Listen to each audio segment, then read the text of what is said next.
ఒకప్పుడు విజయనగరం అనే పెద్ద పట్టణంలో రాఘవయ్య అనే ఒక ధనవంతుడు ఉండేవాడు.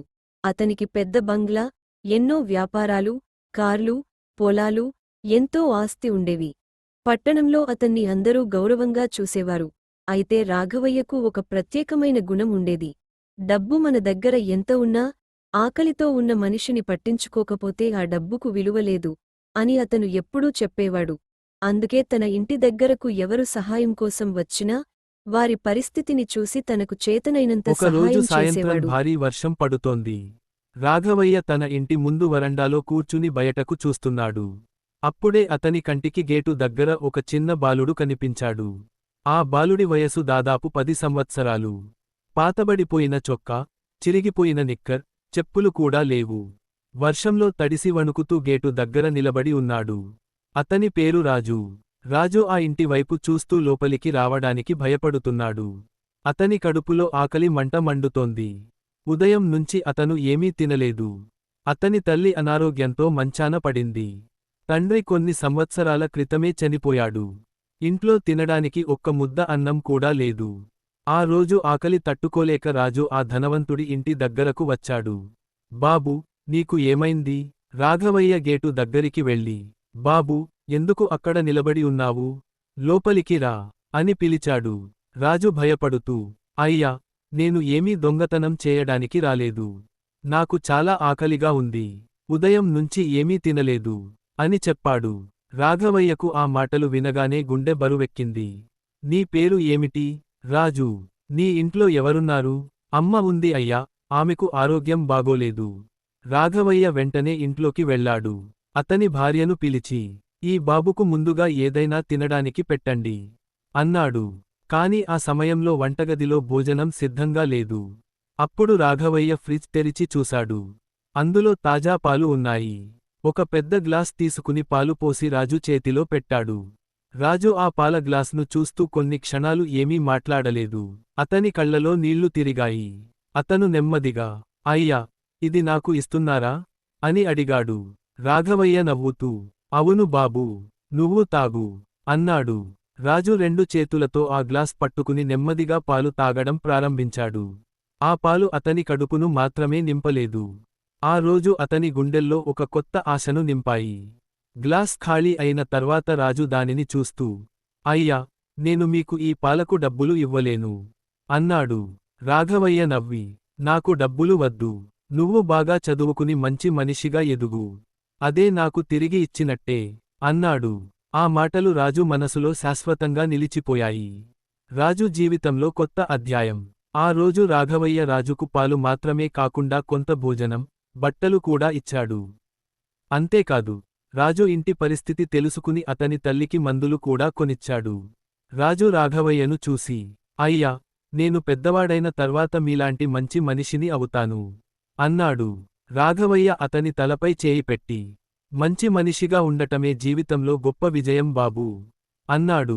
ఆ రోజు నుంచి రాజు జీవితంలో మార్పు మొదలైంది. చదువుకోవాలనే పట్టుదల. రాజుకు చదువంటే చాలా ఇష్టం. కానీ పేదరికం అతని ముందు పెద్ద గోడలా నిలిచింది. పాఠశాలకు వెళ్లడానికి పుస్తకాలు లేవు, పెన్సిళ్లు లేవు, స్కూల్ ఫీజు కట్టడానికి డబ్బు లేదు. అయినా రాజు వెనక్కి తగ్గలేదు. పగలు స్కూల్కు వెళ్లేవాడు. సాయంత్రం చిన్న చిన్న పనులు చేసేవాడు. ఎప్పుడో హోటల్లో గ్లాసులు కడిగేవాడు.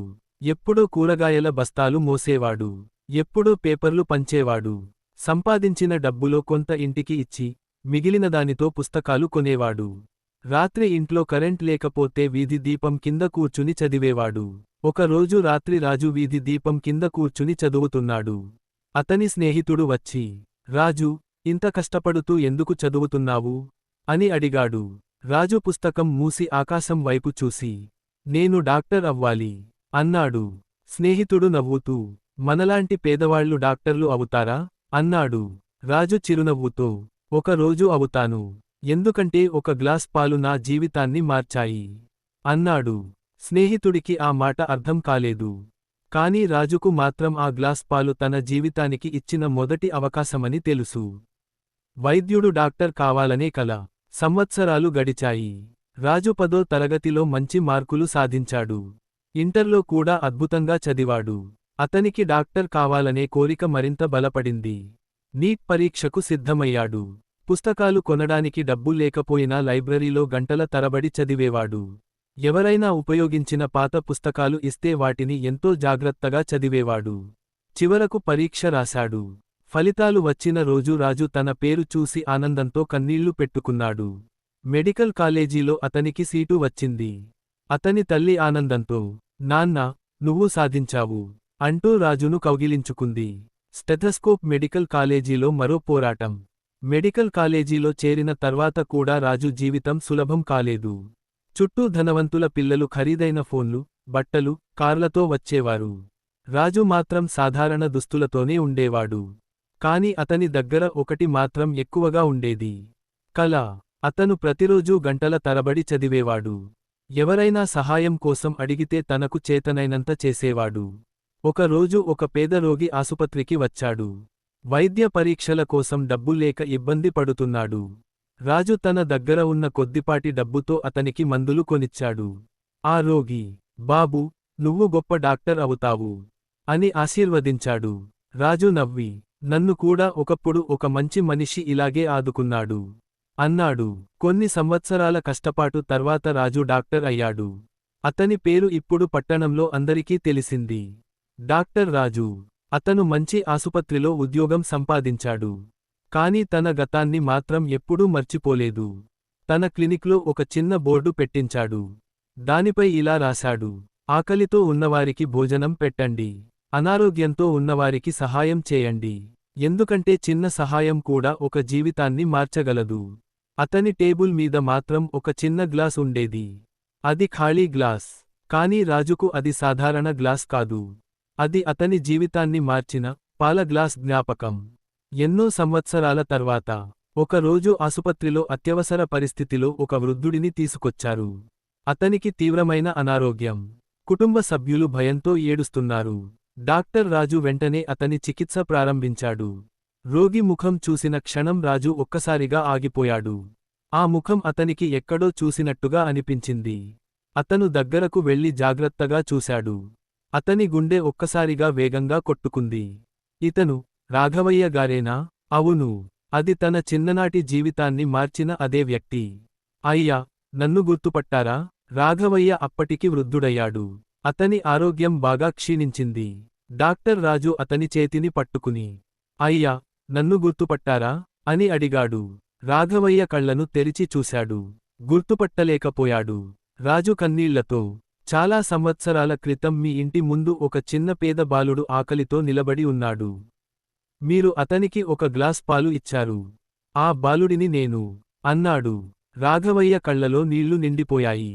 అతను నెమ్మదిగా, రాజు, నువ్వేనా అన్నాడు. రాజు అతని చేతిని గట్టిగా పట్టుకున్నాడు. అవును అయ్యా, మీ పాల గ్లాస్ను నేను ఎప్పుడూ మర్చిపోలేదు. రాఘవయ్య కుటుంబం చికిత్స ఖర్చు గురించి ఆందోళన చెందింది. ఆసుపత్రి ఖర్చు చాలా ఎక్కువ. రాఘవయ్య కుటుంబ సభ్యులు, డాక్టర్ గారు, ఎంత ఖర్చైనా మేము చూసుకుంటాం. కాని ఆయనను కాపాడండి అన్నారు. రాజు చిరునవ్వుతో, చికిత్స గురించి మీరు ఆలోచించకండి, నేను చూసుకుంటాను అన్నాడు. చికిత్స కొనసాగింది. కొన్ని రోజులు గడిచాయి. చివరకు రాఘవయ్య ఆరోగ్యం మెరుగుపడింది. అతని కుటుంబం ఊపిరి పీల్చుకుంది. ఆ గ్లాస్ పాలకు ఇది నా సమాధానం. డిశ్చార్జ్ రోజు వచ్చింది. రాఘవయ్య కుటుంబ సభ్యులు బిల్లు గురించి అడిగారు. అప్పుడు ఆసుపత్రి సిబ్బంది, మీ బిల్లు ఇప్పటికే చెల్లించబడింది అన్నారు. రాఘవయ్య ఆశ్చర్యపోయాడు. ఎవరు చెల్లించారు అని అడిగాడు. వారు డాక్టర్ రాజు వైపు చూపించారు. రాఘవయ్య కళ్లలో నీళ్లు తిరిగాయి. రాజు దగ్గరకు వచ్చి అతని చేతిలో ఒక చిన్న గ్లాస్ పెట్టాడు. మీరు ఆ రోజు నాకు సహాయం చేయకపోతే నేను ఈ స్థాయికి వచ్చేవాడినో లేదో నాకు తెలియదు. అందుకే నా జీవితంలో మొదటి గురువు మీరు అన్నాడు. ఆ రోజు ఆసుపత్రి బయట నిలబడి ఉన్న ప్రతి ఒక్కరి కళ్లలో కన్నీళ్లు వచ్చాయి. ఒక చిన్న గ్లాస్ పాలు ఒక ఆకలితో ఉన్న బాలుడి కడుపును మాత్రమే నింపలేదు. అది ఒక కలకు ప్రాణం పోసింది. ఆ కల ఒకరోజు డాక్టర్గా మారింది. మరియు ఆ డాక్టర్ తనను ఆదుకున్న మనిషి జీవితాన్ని తిరిగి కాపాడాడు.